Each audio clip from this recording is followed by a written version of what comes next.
Faire de la lutte contre le racisme et l'antisémitisme une cause nationale. C'est ce qu'a proposé Bernard Cazeneuve, le ministre de l'Intérieur. Il participait à un rassemblement de plusieurs centaines de personnes à Créteil aujourd'hui, là où un jeune couple a été agressé violemment en début de semaine en raison de sa confession juive. Olivia Schmoll et Lisa Beaujour. À quelques mètres du lieu de l'agression qui a traumatisé tout un quartier, des centaines de personnes se sont rassemblées.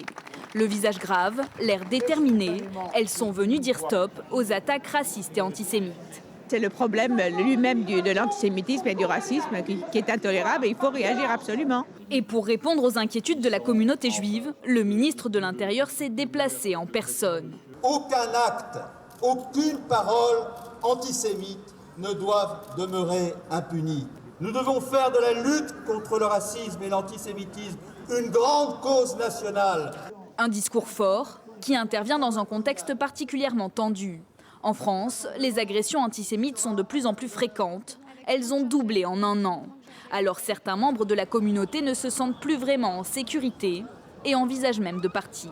Par rapport à avant, maintenant, lorsque avec ma femme on rentre un petit peu tard le soir ou qu'on est avec des amis qu'on rentre un peu tard le soir, vu ce qui s'est passé, on se pose certaines questions, on met un bonnet, on enlève sa kippa par exemple. Forcément, une petite inquiétude de se dire mais qu'est-ce qui se passe et est-ce que je vais pouvoir toujours vivre ici? L'année dernière, la France est devenue le premier pays d'émigration des Juifs.